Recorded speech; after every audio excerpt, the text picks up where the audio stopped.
tolérés faux. par l'État. Dans vos alliés, il y a Qui a dit aussi... cela, madame? Nouveau décryptage, comme d'habitude pour chaque intervention, 4 thèmes d'analyse précis, un encadré chiffre, un encadré explication, un encadré erreur et un encadré contre-argument. C'est parti. Vous parlez de vos alliés Ouais. au Parlement européen, Jordan Bardella. Vous allez porter la liste du Rassemblement national pour les élections européennes. D'ailleurs, liste qui est donnée très largement en tête dans les sondages. Alors, que disent les sondages? Selon un article de Public Sénat qui est sorti ce 19 décembre, le Rassemblement national occuperait de loin la première place en termes d'intention de vote, avec 31% des voix chez les personnes interrogées. Ce serait potentiellement un record pour le parti qui avait réalisé 24,86% en 2014 et 23,34% du dernier scrutin en 2019. Selon le sondage, arriverait en seconde position la majorité présidentielle avec 21% des suffrages et encore plus loin le Parti socialiste en troisième position avec 9% de ces mêmes intentions de vote. Mais avec qui vous allez siéger? Vos alliés dans votre groupe Identité et démocratie au Parlement européen sont notamment... Alors, vous parlez de Matteo Salvini. Matteo Salvini, il parle de Qui l'Union est au pouvoir, européenne. qui est numéro 2 du Il, gouvernement il- il italien. parle il parle de l'Union européenne comme d'une bureaucratie maçonnique. Vos alliés sont aussi l'AfD allemande. Sur la liste de l'AfD allemande, pour les européennes, certains candidats dénoncent, je cite, les gangs musulmans qui contribuent à la décadence de l'Europe et prônent la remigration. D'autres qualifient les homosexuels et les personnes transgenres de baiseurs d'enfants C'est tolérés faux. par l'État. Dans vos alliés, il y a Qui a dit aussi cela, madame? plusieurs candidats qui sont sur la Mais liste qui, de madame? l'AfD Parce que allemande. j'ai entendu cette phrase sur vos antennes la semaine dernière lors de l'interview d'un de nos députés. J'ai vérifié, cette phrase n'a jamais été prononcée. Vous savez que Léa Salamé va à l'encontre de la charte des journalistes français et pour cause, créée en 1918 par le syndicat national des journalistes, celle-ci invite tous les journalistes à respecter certains points clés. Elle contient un ensemble d'obligations et d'interdictions régissant le travail du journaliste. Et qu'est-ce qu'on peut retrouver dans cette même charte? Je cite, l'interdiction de porter des accusations sans preuve. Et c'est littéralement ce qu'est en train de faire Léa Salamé, puisqu'elle est incapable de citer la personne exacte qui a eu de tels propos, ni le jour même où elle l'a dit, ni le contexte. Assurer une diversité politique représentative des différents courants d'opinion parmi les journalistes, présentateurs d'émissions d'information. Ça veut dire quoi, monsieur Asselineau? Eh bien, ça veut dire qu'actuellement, on a parmi les journalistes dans les grands médias d'information le sentiment que tout le monde pense la même chose. On l'avait vu, par exemple, au moment du référendum sur la Constitution européenne. Tous les commentateurs étaient pour. Et les commentateurs ne sont pas forcément des journalistes, déjà. Comment ? Pardonnez-moi, mais les commentateurs ne sont pas forcément... C'est vrai, vous avez raison. Mais alors, justement, pour l'exemple, pour les... C'est pas tout à fait la même chose. Oui, mais c'est vrai. Mais par exemple, les commentateurs, on pourrait avoir des commentateurs voilà, qui soient, par exemple, pour la sortie de l'Union européenne et de l'euro. Donc on choisit comment? On leur demande de présenter des cartes de parti? Non, on demande tout simplement aux responsables, aux médias, de faire appliquer, par exemple, la charte de Munich de 1971. Voilà. Oui, la charte de Munich sur l'éthique du journalisme. Ben, c'est l'éthique du journalisme, madame. Bah, écoutez, on va vous la retrouver. Elle a été avec sur plaisir. la liste parce qu'on l'a pour le coup La citée. candidate en question Autre- n'a pas été prise sur la liste de l'AfD. Eh ben, on va revérifier. Mais en tout cas, cette femme qui fait partie de l'AfD, qui sont dans vos alliés, parle des personnes transgenres et des homosexuels comme des baiseurs d'enfants tolérés par l'État. Il y a aussi ce que vous avez rencontré vous-même en décembre dernier, le Bulgare, Monsieur Kostadinov, ouvertement homophobe, qui qualifie les Roms de parasites, ou encore le Roumain Simion, ouvertement anti-vax. C'est avec eux que vous allez siéger la grande alliance que Non vous mais souhaitez. madame, je vais vous dire... Non, parce que je- c'est important aussi Non, de mais- savoir avec qui sont vos alliés, Oui, Jordan bon, Bardella. je suis l'avocat du Rassemblement national, de mes propres idées, de mes propres convictions.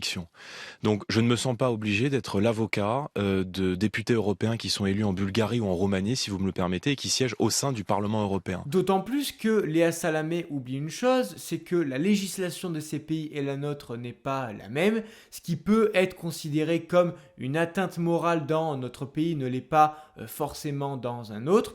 Ce qui peut nous paraître offensant peut être très bien la norme dans une autre région du monde. C'est important de rappeler qu'on ne peut pas non plus dire que nos coutumes, que nos modes de vie sont immensément supérieurs à ceux des autres pays. Et pour cause, chaque pays a des prédispositions et construit la vie en société en fonction de son passé, de son histoire et plus largement de sa culture. Par exemple, le Japon est un pays précurseur dans de nombreux domaines, notamment dans la robotique. Pourtant, le traitement des femmes là-bas, qui est profondément ancré dans la culture japonaise, pourrait être vu en France comme arriéré. Donc, c'est toujours très important de garder à l'esprit ceci, beaucoup l'oublient et il ne faut pas faire l'impasse là-dessus.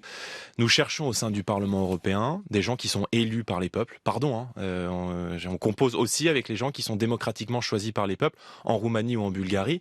Et il y a entre les mouvements politiques de toutes les tendances politiques au sein du Parlement européen, des tendances majeures. Les socialistes français, ils siègent au Parlement européen avec les populistes pro-Poutine en Slovaquie, par exemple.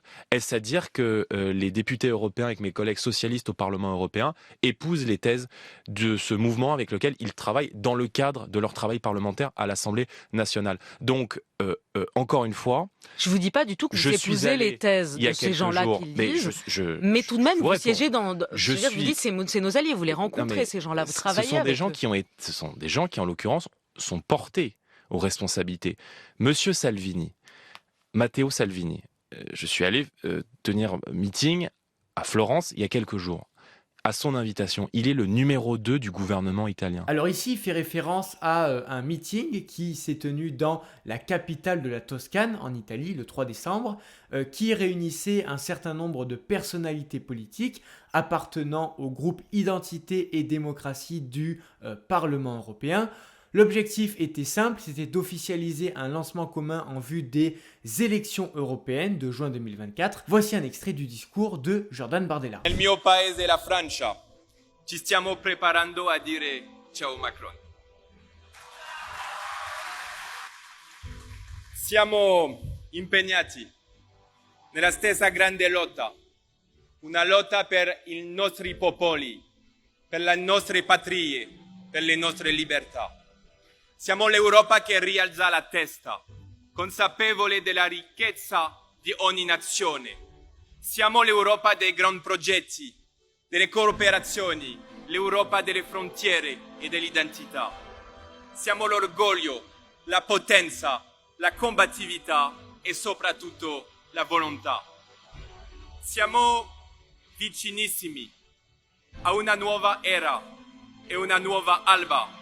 Grazie et avanti. Vive la France, vive l'Italie et vive l'Europe des nations. Il est le numéro 2 du Conseil des ministres italien. Mais c'est pas lui c'est pas lui qui donne la direction. La direction, c'est celle de Meloni et elle est en désaccord avec celle de... J'ai été invité par un ministre du gouvernement italien. Tout à fait. Nos alliés du FPO, ils sont donnés en tête aujourd'hui des élections européennes en Autriche et ils seront probablement amenés à remporter les élections législatives dans quelques mois. Nos alliés flamands sont donnés en tête des élections européennes en Flandre. Nos alliés aux Pays-Bas viennent de remporter les élections. Donc, on peut pas tirer, si vous voulez, une phrase, si tant est qu'elle soit vraie, du sous-responsable de canton, de l'arrière-grande-tante d'un député de l'AfD, et venir dire, vous avez un tiers des Allemands, un tiers des Autrichiens, qui sont des fachos, qui sont des gens d'extrême droite, etc. Puisque vous parlez du FPO autrichien, on aurait pu vous sortir ce qui a durci sa ligne depuis la reprise en main par M. Herbert Kickl, promoteur de la théorie du grand remplacement, habitué des manifestations anti-vax. Alors il faudrait qu'elle arrête de se servir de l'argument du grand remplacement comme s'il était question d'une théorie du complot, ce que YouTube adore faire avec ses encadrés. Vous savez qu'ils affichent en dessous de toutes les vidéos qui traitent de ce sujet-là en particulier. J'aimerais juste vous informer d'une chose très simple qui pourrait vous servir d'argument plus tard. Lorsqu'on parle du grand remplacement, on a tendance à nous expliquer qu'il s'agit d'une théorie complotiste et surtout qui est née au moment des années 2010, c'est-à-dire l'essor des partis identitaires en Europe. Cependant, j'aimerais que vous sachiez une chose, c'est que le 21 mars 2000, aux Nations Unies, a été publiée une série de projections démographiques à l'horizon 2050 dans un rapport intitulé « L'émigration de remplacement, est-ce une solution au déclin et au vieillissement des populations ?» Et ce qui est assez surprenant, et très amusant d'ailleurs, c'est que lorsque vous vous rendez par exemple sur Wikipédia, il y a deux sections distinctes, une qui parle de la notion de grand remplacement et l'autre qui parle de la notion de migration de remplacement. Sauf que la réalité, c'est que c'est exactement la même chose. La seule chose qui change, c'est la connotation. D'un côté, on ne parle pas de thèse complotiste, tandis que de l'autre, oui. C'est aussi ça le FPO. Mais du grand remplacement, M. Kickel considère qu'il y a un problème d'immigration aujourd'hui en France et en Europe. Je partage cette thèse. M. Kickel, il sera peut-être chancelier d'Autriche dans quelques mois. Donc à ce moment-là, peut-être qu'Emmanuel Macron ne le recevra pas à l'Élysée. Mais vous voyez que la devise de l'Europe, c'est unis dans la diversité. Et ça doit aussi être uni dans la diversité avec des gens qui pensent pas comme nous. Et évidemment que les équilibres aujourd'hui en Europe sont complexes. Mais si vous avez des phrases, des convictions ou des idées à me reprocher, je les assumerai s'agissant de mon mouvement politique. Je ne suis pas l'avocat du peuple bulgare ou du peuple roumain, si vous me permettez. Sur l'Ukraine, le sommet européen de la semaine dernière a donné le feu vert aux négociations d'adhésion du pays à l'UE. Viktor Orban bloque l'enveloppe de 50 milliards d'euros de soutien à l'Ukraine. Dans la situation militaire où se trouve le pays, est-ce que vous comprenez sa décision? Est-ce que vous le soutenez? Écoutez-moi, j'ai été sans ambiguïté sur mon soutien à l'Ukraine suite à l'invasion et l'attaque de la Russie. J'ai toujours estimé que la Russie n'avait plus rien à gagner en Ukraine et qu'il fallait évidemment un soutien à l'Ukraine.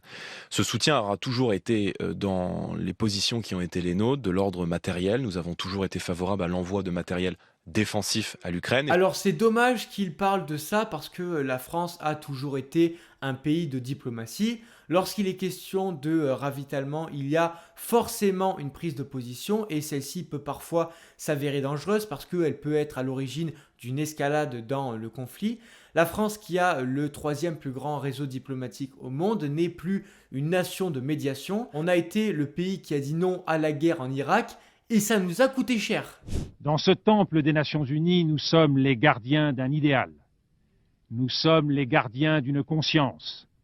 La lourde responsabilité et l'immense honneur qui sont les nôtres doivent nous conduire à donner la priorité au désarmement dans la paix. Et c'est un vieux pays, la France d'un vieux continent comme le mien, l'Europe, qui vous le dit aujourd'hui, qui a connu les guerres, l'occupation, la barbarie, un pays qui n'oublie pas et qui sait tout ce qu'il doit aux combattants de la liberté venus d'Amérique et d'ailleurs, et qui pourtant n'a cessé de se tenir debout face à l'histoire et devant les hommes. Fidèle à ses valeurs, il veut agir résolument avec tous les membres de la communauté internationale. Il croit en notre capacité à construire ensemble un monde meilleur. Donc quand vous disiez je ne suis pas favorable. En février dernier, le soutien moral, politique, matériel à l'Ukraine relève pour moi de l'évidence, vous le redites ce matin. Je ne suis pas favorable en revanche, et je le dis et je l'assume, à ce que l'Ukraine entre dans l'Union européenne, pour une raison très simple, c'est que je suis opposé par principe à toute nouvelle forme d'élargissement de l'Union européenne. Je pense que l'élargissement de l'Union européenne, qu'elle soit vers l'Ukraine ou vers les Balkans ou la Moldavie, entraîne un affaiblissement du pouvoir des États fondateurs et surtout crée les concurrences d'une concurrence économique très forte. L'Ukraine est une puissance agricole et son entrée dans l'Union européenne viendrait placer l'Ukraine comme premier bénéficiaire des subventions de la PAC, ce qui évidemment affaiblirait considérablement la souveraineté agricole de la France. Donc en la matière, comme sur beaucoup d'autres sujets, je défends l'intérêt de mes compatriotes. Mais votre position sur l'Ukraine est-elle partagée dans le parti? Un de vos collègues au Parlement européen, Jean-Paul Garot, disait d'ailleurs au même journal L'Opinion il y a 3 jours, de monumentales aides ont été apportées à l'Ukraine. Ces montants sont impossibles à supporter pour nos concitoyens français. Alors dites-nous quelle est la ligne, qui croire, la vôtre, la sienne? La ligne, c'est le soutien à un État ami qui est agressé, premièrement. Deuxièmement, c'est l'envoi de matériel défensif en Ukraine. Et troisièmement, moi je me suis abstenu sur les aides financières qui ont été votées par le Parlement européen pour une raison très simple, c'est que dans le même temps, les institutions européennes et notamment la Cour des comptes européenne a rappelé le niveau de corruption abyssal de l'Ukraine. Alors il y a ce qu'on appelle les indices de perception de la corruption, IPC, qui sont des instruments clés élaborés par des organisations telles que Transparency International pour évaluer le niveau de corruption perçu dans les pays du monde. Ces indices reposent sur des enquêtes menées auprès d'experts, d'entreprises et de citoyens visant à recueillir des opinions sur la corruption dans le service public. Les questionnaires abordent divers aspects tels que le détournement de fonds, le népotisme et la transparence gouvernementale. Les pays sont ensuite classés selon un score sur une échelle de 0 à 100. où 0 représente une perception élevée de la corruption et 100 une perception faible. Qui, dans les classements d'ailleurs de corruption internationale, est très loin derrière des États européens, par exemple d'Europe de l'Est, qu'on a pu évoquer tout à l'heure. Et donc je crois effectivement que là encore, en la matière, il faut être vigilant avec les deniers publics. Jordan Bardella, vous faites une percée dans les sondages en cette fin d'année, une percée de popularité et pour les sondages pour les européennes, et vous vous dites prêt à être Premier ministre de cohabitation. Vous demandez d'ailleurs la dissolution aujourd'hui de l'Assemblée nationale, et vous dites si Emmanuel Macron dissout, si on gagne les législatives, je suis prêt à être Premier ministre. En France, la dissolution de l'Assemblée nationale, c'est un mécanisme constitutionnel qui confère au président de la République le pouvoir de mettre fin au mandat de l'Assemblée nationale avant son terme normal. Ce pouvoir, il est réglementé par l'article 12 de la Constitution française et est souvent utilisé dans des situations où le gouvernement rencontre des difficultés à obtenir un soutien parlementaire suffisant. Avant de procéder à la dissolution, le président y consulte le Premier ministre. Si ce dernier il est en accord avec la décision présidentielle, il présente la démission du gouvernement. Cette consultation, elle vise à assurer une cohérence entre le président de la République et le gouvernement dans l'exercice de ce pouvoir. Une fois la dissolution décidée, le président annonce publiquement cette dissolution et fixe la date des nouvelles élections législatives, donnant ainsi aux citoyens l'occasion de choisir de nouveaux députés pour la nouvelle assemblée qui va se créer. Depuis 1958, 5 dissolutions de l'Assemblée ont eu lieu en France, une des plus marquantes ayant été celle de Jacques Chirac en 1997 qui n'a pas débouché vers une majorité pour l'ancien président. Je considère en conscience que l'intérêt du pays commande d'anticiper les élections. J'ai acquis la conviction qu'il faut redonner la parole à notre peuple afin qu'il se prononce clairement sur l'ampleur et sur le rythme des changements à conduire pendant les 5 prochaines années. Pour aborder cette nouvelle étape, nous avons besoin d'une majorité ressourcée et disposant du temps nécessaire à l'action. Vous avez 28 ans. Vous n'avez pas d'expérience de ministre ou de maire d'une ville. Vous avez commencé une licence de géographie que vous avez préféré arrêter pour faire de la politique. D'après l'opinion, vous vous mettez en ce moment à l'anglais. Peut-être pour ça fait longtemps que je prends des cours d'anglais. Mais... sans vous faire offense, vous pensez, et c'est vraiment une question, pour le coup, n'y voyez pas malice, vous pensez qu'à 28 ans, vous êtes prêt à diriger la 7e puissance économique mondiale ? Madame, je suis en toute humilité président du premier parti d'opposition. J'ai été élu, j'ai eu mon premier mandat à l'âge de 19 ans. J'ai été élu député à l'âge de 23 ans, député européen. Et je crois que les idées que nous représentons et que les solutions sur lesquelles nous avons travaillé depuis très longtemps avec Marine Le Pen et avec mon mouvement politique sont plébiscitées aujourd'hui par une majorité de Français.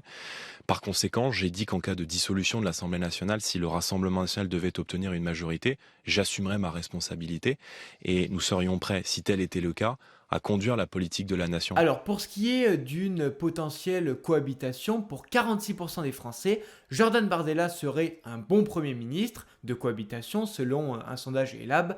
Maintenant, est-ce que c'est réaliste ? Eh bien, selon un sondage IFOP, dans l'hypothèse d'une élection législative anticipée, le RN recueillerait, je dis bien, au premier tour, 28% des suffrages, soit 9 points de plus qu'en 2022. Vous savez, on est très humble et on apprend chaque jour aux côtés des Français. Et je pense que les solutions que nous prenons aujourd'hui pour le pays sont partagées par des millions de Français. On peut avoir toujours un doute en disant mais est-ce qu'ils seront aptes à diriger, est-ce qu'ils seront aptes à gouverner ? Avec qui Moi, je veux dire aux Français que nous y sommes prêts. Oui. Et que si les Français nous font confiance, nous aurons la détermination, la sincérité et l'autorité nécessaires pour réparer le pays. Ça ne sera pas simple, ça sera difficile. Voilà, je ne vais pas mentir aux gens. Mais à 28 ans, vous vous sentez prêt ? Oui, je sais pas, je crois pas que ce soit une question d'âge. C'est aussi une question d'âge. C'est aussi une question d'âge. La vie, c'est une évolution.